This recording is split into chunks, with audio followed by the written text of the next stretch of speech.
So Ayyappan ஆலயம் அதாவது மகர ஜோதி வந்து புதன்கிழமை ஏற்றப்பட்டிருக்கு. ஸோ நிறைய நேயர்கள் வந்து ஐயப்ப அன்பர்களாக இருப்பாங்க.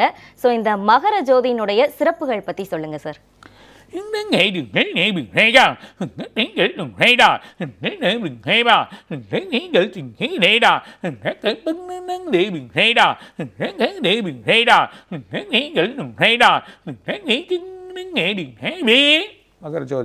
மகர ஜோதி முக்கியமாக ஐயப்பனுக்கோசம் வழிபடக்கூடிய ஒரு மிகப்பெரிய ஒரு இதுவாக இருக்கும். அதுவும் ஃபெஸ்டிவல்.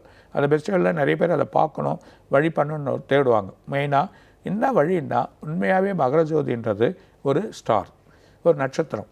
எதுனா மகர சங்கராந்தின்னு நம்ம கும்பிட்றோம். அது பொங்கல் அன்னைக்கு. அந்த பொங்கல் 14ஆம் தேதி வரும் எவ்ரி இயர். எப்போ லீஃப் இயர் மாறுதோ அப்போ 15ஆம் தேதியாக மாறிடும். ஸோ எவ்ரி 14ஆம் தேதி ஈவினிங் 6:30 மணிக்கு இந்த மகர ஜோதி என்று சொல்லக்கூடிய ஒரு நட்சத்திரம் தோன்றும். இந்த நட்சத்திரம் சில பேர் கண்ணுக்கு தெரியாது. ஏன்னா இது அநேகமாக நமக்கு பனி மூட்டங்கள், பனி வழிகளுக்கு சொல்ல ஆட்டோமேட்டிக்காக தோணாது.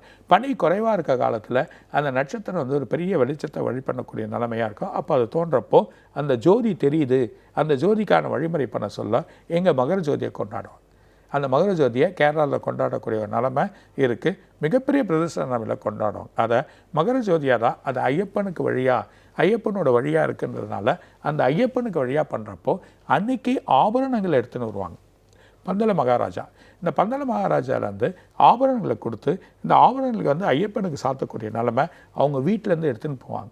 அந்த எடுத்துன்னு போகிறப்போ அது வழிகாட்டியாக இருக்கக்கூடிய ஒரு கருடன். அந்த கருடன் சுற்றிக்கினே இருக்கும்.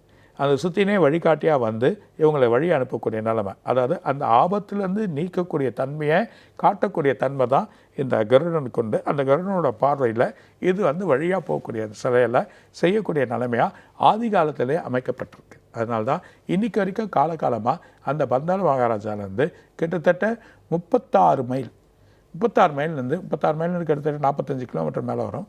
ஆட்டோமேட்டிக்காக அதை வழி பண்ணி செயல் பண்ணி எடுத்துன்னு கொடுக்கக்கூடிய நிலைமை. அதை தூக்கின வரவங்களுக்கு இது வரைக்கும் வலி வந்ததில்லை, இது வரைக்கும் உடலில் பிரச்சனை ஆனதில்லை. தெய்வ பலங்கள் ஏற்பட்டு அவங்க அதை நிலையாக வருவாங்க. அவங்க பின்னாடி கிட்டத்தட்ட 1,00,000 பேர் நடந்து வருவாங்க.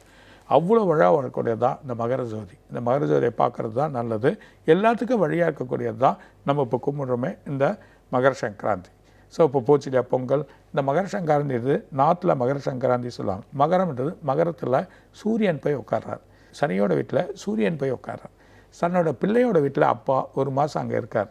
அந்த இருக்கக்கூடிய தன்மையை காட்டுறதுக்கு தான் வழி தான். அதனால தான் இறைவன் அங்கே போய் உட்காரக்கூடிய தன்மையாக இருக்குது. அதனால தான் இங்கேருந்து போயிட்டு ஆபரணங்களை வழி பண்ணி செயல் பண்ணி அங்கே இருக்கக்கூடிய ஐயப்பனுக்கு வழி பண்ணி திரும்ப அதை எடுத்துன்னு எங்கள் பந்தல மகாராஜாவுக்கு இது பண்ணிடுறாங்க. இதுதான் உண்மையான வழியாக இருக்கக்கூடிய நிலைமைன்றதை சொல்கிறார். மகர சங்கராந்தி அதே மாதிரியா மகர ஜோதி. இந்த ஜோதி உண்மையாகவே பார்த்தீங்கன்னா அது சில விஷயங்களில் தெரியல. சில காலகட்டங்கள் வர சொல்ல அதோட வழிகள் தெரியாதனால காந்தமலையில் இவங்களே போய் மக்கள் போய் ஏற்றின்னு இருக்காங்க. ஸோ காந்தமலையில் அந்த ஜோதியை ஏற்றுறப்போ ஐயப்பனோட தரிசனம் அங்கே கிடைக்குது அப்படின்ற ஒரு வழியாக இன்றைக்கி அதை வழிபாடாக பண்ணி நிற்காங்க. எப்படி திருவண்ணாமலையில் கார்த்திகை தீபத்தை ஏற்றுறாங்களோ அந்த மாதிரி சில வழிகள் அவங்க பண்ணின்னு இருக்காங்க அப்படின்றத சொல்லலாம்.